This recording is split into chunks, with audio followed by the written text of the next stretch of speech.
नमस्कार, मी आबा माळकर. आपण पाहत आहात लक्षवेध. मंडळी, अजित पवार यांना डेंग्यू झाला होता आणि त्यामुळे उपमुख्यमंत्री हे काहीसे अज्ञातवासात होते. 15 दिवस सुमारे त्यांच्यावर ट्रीटमेंट सुरू होती आणि अखेर उपमुख्यमंत्री अजित पवार हे डेंग्यूतून बरे झाले. कालपासून ते पुन्हा सक्रिय झालेले आहेत. काल त्यांनी दिल्लीत प्रयाण केलं आणि तिथे केंद्रीय गृहमंत्री अमित शाह यांची भेट घेतली. त्यांच्यासोबत प्रफुल्ल पटेल, सुनील तटकरेही होते. ही बातमी तुम्ही बघितली असेल. बातमी ती नाहीये. मुळात अमित शहाना भेटायला जाणं यात नाविन्य असं आता काही राहिलेलं नाहीये. कारण अजित पवार यापूर्वीही अनेक वेळा दिल्लीत अमित शहाना भेटायला गेले होते. मग बातमी काय आहे असं जर तुम्ही विचाराल तर त्यात बातमी अशी आहे की अमित शहाना भेटायला जाण्यापूर्वी अजित पवार यांनी आपले काका शरद पवार यांची भेट घेतली होती आणि त्यांच्याशी चर्चा केली होती. ती चर्चा झाल्यानंतर अजित पवार हे दिल्लीला अमित शाह यांना भेटायला गेले. आता मित्रांनो, बातमी तिथे आहे. अजित पवार यांनी शरद पवार यांच्यासोबत काय चर्चा केली हा प्रश्न आहे. अर्थात राजकीय अनेक विषय असतात, तसेच सामाजिक काही अनेक विषय असतात. तसं बघायला गेलं तर शरद पवार हे जाणकार मानले जातात आणि महाराष्ट्रातील काही प्रश्नांबाबत अजित पवारांनी त्यांच्याबरोबर चर्चा केलेली असू शकते आणि ते प्रश्न जर अमित शाह यांच्या मार्फत सुटणार असतील तर ते प्रश्न घेऊन अजित पवार हे दिल्लीला गेले असू शकतात. पण ही शक्यता आहे मित्रांनो, आणि शक्यता अशक्यता याच्यामध्ये अजून एक शक्यता निर्माण झालेली आहे. आणि ती शक्यता अशी आहे की शरद पवार यांना अजितदादा यांच्यासोबत महाराष्ट्रात सत्तेत यायचं आहे का, ही सत्यता किंवा ही शक्यता, सत्यता नंतर होईल पण अगोदर शक्यता नाकारता येणार नाही. कारण अनेक शक्यता आहेत, त्याच्याबरोबर ही शक्यता आहे. आणि त्यामुळे कदाचित अजित पवार हे अमित शहाना भेटायला गेले असू शकतात का, त्यांनी काकांचा तो संदेश अमित शाह यांच्या कानावर घातला असू शकतो का. मंडळी, शक्यता नाकारता येत नाही, कारण त्यातून पुढे सत्यता निर्माण होते. आणि जर प्रश्न राजकारणाचा असेल तर राजकारणात काहीही अशक्य नसतं. असं कोणीही ठामपणे सांगू शकत नाही की अमकी गोष्ट होणारच नाही. अजितदादा हे भाजप सोबत येतील असंही कोणी म्हटलं नव्हतं, पण अजितदादा आले आणि आता ते सत्तेत सहभागी आहेत. सरकारमध्ये त्यांचे मंत्री आहेत, ते स्वतः उपमुख्यमंत्री आहेत. त्यामुळे राजकारणात काही होऊ शकतं. तसंच शरद पवार हे देखील सत्तेत येऊ शकतात. मग यापूर्वी शरद पवारांनी बरंच काही म्हटलेलं असलं तरी ती शक्यता नाकारता येणार नाही. तुम्ही आम्ही कधी विचारही केला नसेल की शरद पवार हे शिवसेनेसोबत सत्तेत जातील, पण शरद पवारांनी ती अशक्यता सत्यात उतरवली आणि शरद पवार हे शिवसेनेसोबत सत्तेत गेले. त्यामुळे आता आपण का बाहेर राहावं, का सरकारमध्ये जाऊ नये, हे शरद पवारांना वाटलं असेल आणि तो संदेश घेऊन अजितदादा तिथे गेले नसतील का. मंडळी, आता त्याची कारण मीमांसा करू. अजित पवार राष्ट्रवादी काँग्रेसमधून बाहेर पडले आणि त्यांच्या सोबत एक 30-40 आमदार आहेत असा दावा ते करतायत. आता मूळ मुद्दा असा आहे की या ठिकाणी राष्ट्रवादी काँग्रेस फुटली. शरद पवार, सुप्रिया सुळे हे कितीही म्हणत असले की राष्ट्रवादी काँग्रेस फुटलेली नाही, तरीही राष्ट्रवादी काँग्रेस फुटली, तो पक्ष फुटला ही सत्यता आहे. ती अशक्यातून सत्यतेकडे आलेली आहे, लक्षात घ्या मित्रांनो. आणि ती सत्यता आता पवारही नाकारू शकत नाही. त्यात हे सगळं प्रकरण म्हणजे अजित पवारांनी पक्षावर दावा केलाय की आमचाच पक्ष हा खरा पक्ष. त्याची सुनावणी निवडणूक आयोगामध्ये सुरू आहे.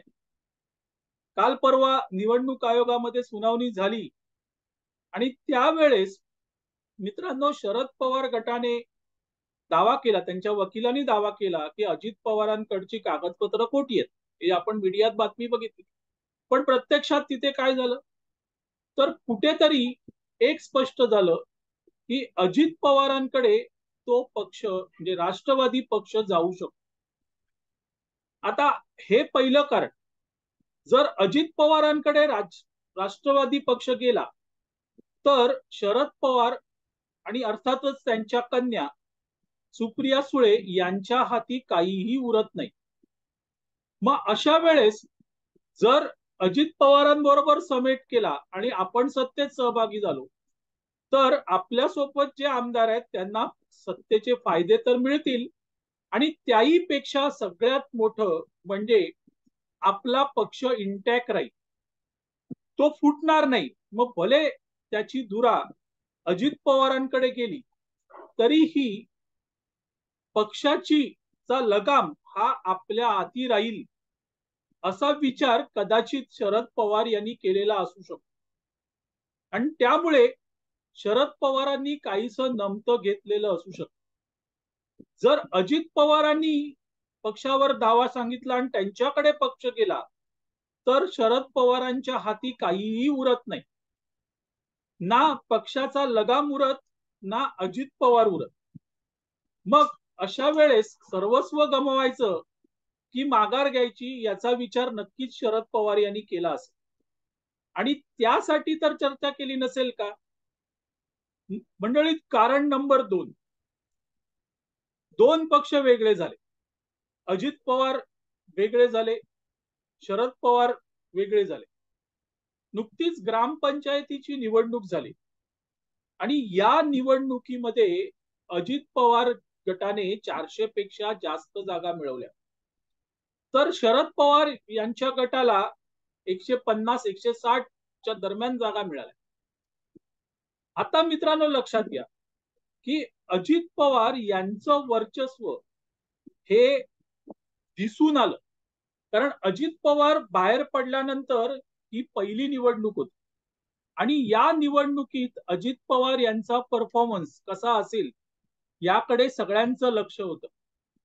पण अजित पवार यांनी तर षटकार मारला आणि दुसऱ्या क्रमांकाच्या जागा, भाजपच्या खालोखाल जागा अजित पवार यांच्या गटाने घेतल्या. तर काकांचा पक्ष हा व काकांचा गट हा सेकंड लास्ट क्रमांकावर राहिला. म्हणजे जे वर्चस्व पूर्वी काकांच्या नावे दिसायचं ते आता थेट अजित पवारांच्या नावे दिसायला लागलं. आणि अशा वेळेस पक्षामध्ये हलचल निर्माण होणं, भीती निर्माण होणं साहजिक आहे. कारण या निकालावर शरद पवारांकडे जे काही उरले सुरलेले आमदार आहेत ते विचार करू शकतात आणि भविष्यात आपण कुठे जायला पाहिजे याची दिशा ठरवू शकतात. आणि हे पवारांच्या लक्षात आलं का? असू शकतं. मंडळी, हे कारण नंबर 2 होतं. कारण नंबर 3 मित्रांनो, सुप्रिया सुळे ज्या शरद पवार यांच्या कन्या आहेत, त्यांची राजकीय त्यांना काहीतरी देऊन ठेवणं हे पवारांचं स्वप्न आहे. एक वडील आपल्या मुलीबद्दल निश्चितच असं स्वप्न बघू शकतो. आणि तिची सोय लावणं किंवा सुप्रिया सुळे यांची सोय लावणं हे शरद पवारांचं ध्येय असणार. त्यात चुकीचं असं काही नाही, वडील आहेत ते. पण मग सोय लावायची तर पक्ष हाती पाहिजे आणि असा पक्ष पाहिजे की जो महाराष्ट्रात तरी त्याने आपलं बस्तान मांडलेलं आहे. पवार गट वेगळा किंवा अजित पवारांचा गट वेगळा झालाय, त्यांनी राष्ट्रवादी काँग्रेस मिळवली, तर सुप्रिया सुळे यांना पुन्हा प्रस्थापित करणं हे पवारांसाठी जड जाणार. मग अशा वेळेस माघार घेऊन सुप्रिया सुळे यांना अजित पवार यांच्या सोबतच पण योग्य जागा द्यायची. आणि सगळ्यात महत्वाचं म्हणजे आगामी लोकसभा निवडणुकीत सुप्रिया सुळे जिथून उभ्या राहतील तो मतदारसंघ सिक्युअर करायचा, म्हणजे बारामती सिक्युअर करायचा, हेही त्याचं कारण असू शकतं.